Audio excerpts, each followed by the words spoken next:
आइए जानते हैं झारखंड के 10 बड़ी खबरों को फटाफट।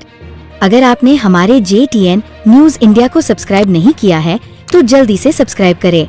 धन्यवाद। झारखंड कांग्रेस के वरिष्ठ नेता चंद्रशेखर दुबे उर्फ ददई दुबे नहीं रहे, दिल्ली में हुआ निधन। झारखंड के पूर्व मुख्यमंत्री और वरिष्ठ भाजपा नेता रघुवर दास ने कहा कि धनबाद के पूर्व सांसद पूर्व मंत्री ददई दुबे के निधन की दुखद सूचना मिली। बाबा बैद्यनाथ उन्हें अपने श्री चरणों में स्थान दें। शोक संतप्त परिजनों के प्रति अपनी संवेदना प्रकट करता हूँ। झारखंड कांग्रेस के वरिष्ठ नेता और पूर्व मंत्री चंद्रशेखर दुबे उर्फ ददई दुबे का निधन हो गया है। गढ़वा जिले के विश्रामपुर विधानसभा क्षेत्र के पूर्व विधायक ददई दुबे मजदूर यूनियन के भी नेता थे। पिछले कुछ दिनों से नई दिल्ली के सर गंगाराम अस्पताल में उनका इलाज चल रहा था। गुरुवार को उन्होंने अंतिम सांस ली। ददई दुबे विश्रामपुर विधानसभा सीट से 6 बार चुनाव जीते। 9 जुलाई को झारखंड प्रदेश कांग्रेस के पूर्व अध्यक्ष राजेश ठाकुर ने सर गंगाराम अस्पताल जाकर ददई दुबे से मुलाकात की थी। उनके स्वास्थ्य की जानकारी भी ली थी। इस मजदूर नेता के निधन से शोक की लहर दौड़ गई है।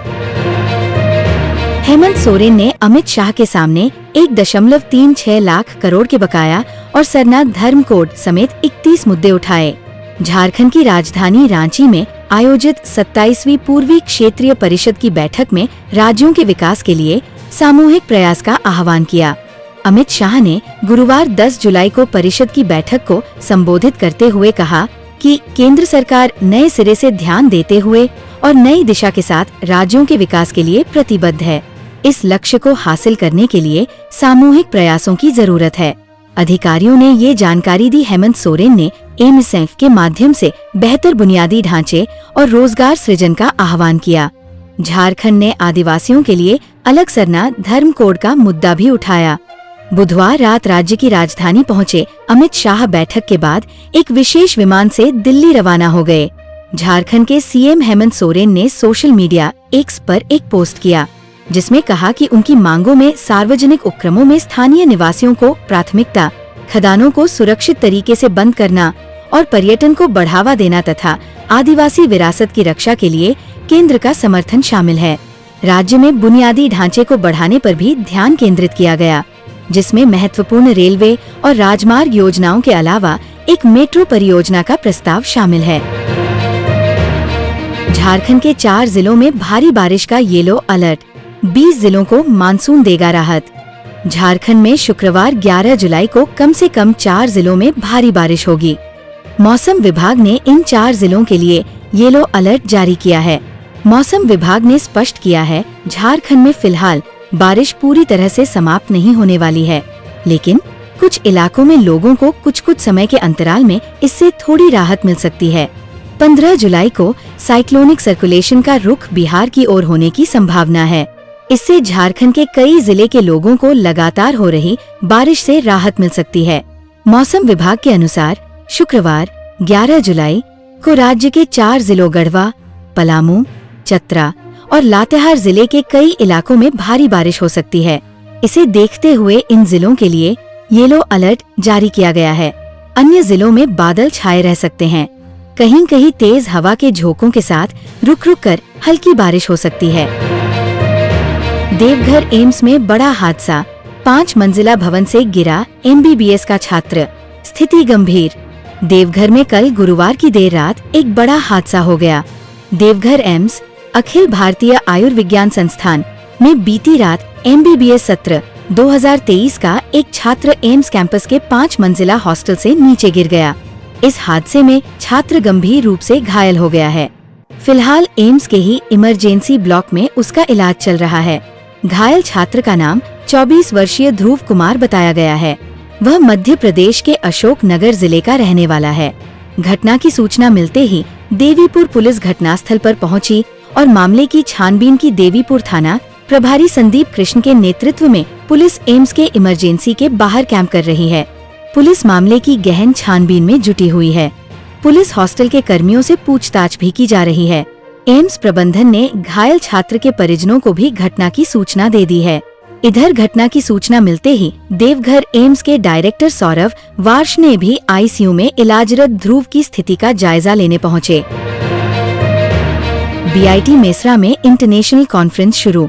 रांची। बीआईटी मेसरा में यूनिवर्सिटी ऑफ जॉर्जिया के सहयोग से इंटरनेशनल कॉन्फ्रेंस की शुरुआत हुई।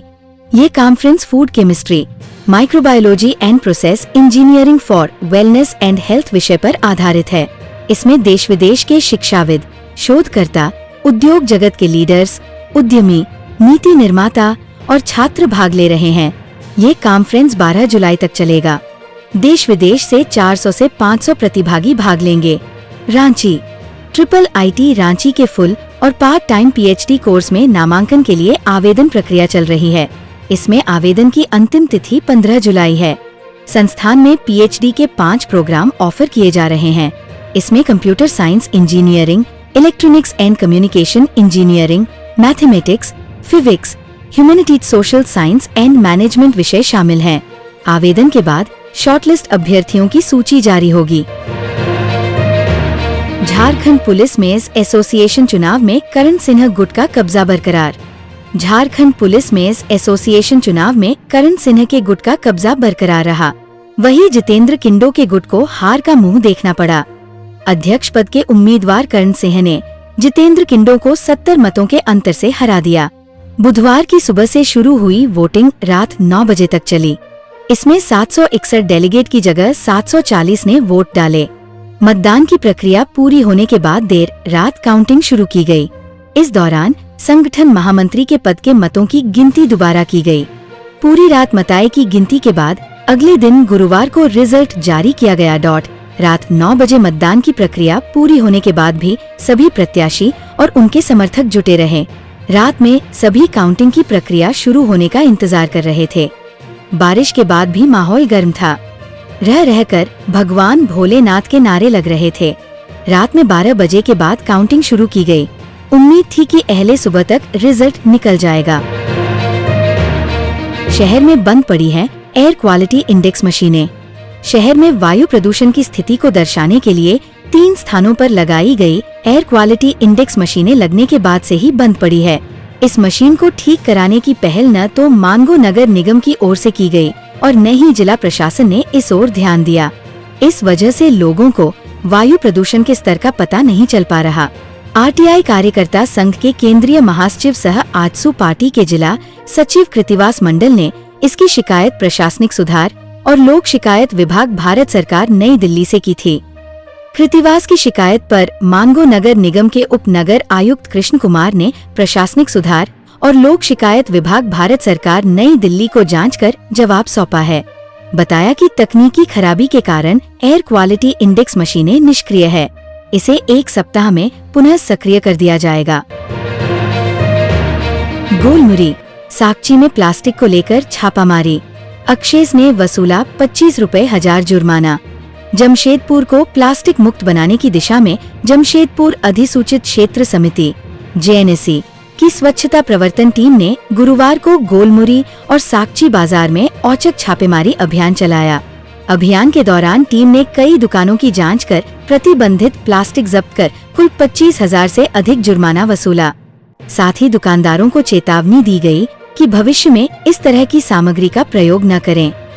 टीम ने बाजार में उपस्थित दुकानदारों एवं ग्राहकों को जागरूक भी किया कि वे कपड़े या जूट के थैलों का प्रयोग करें और स्वच्छ जमशेदपुर के संकल्प में सहयोग दें।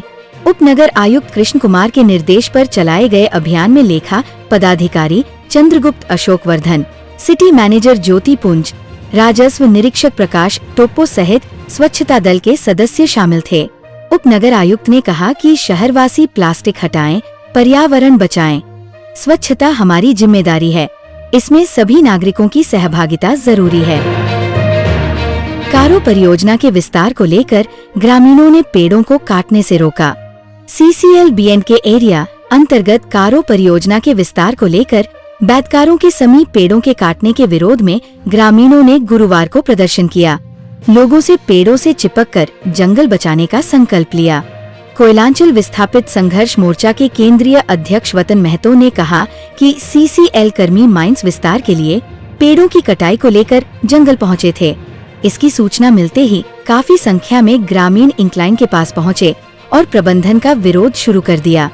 ग्रामीणों ने कहा कि CCL साजिश के तहत वैदकारो जंगल को उजाड़कर माइंस विस्तार करने में लगी है।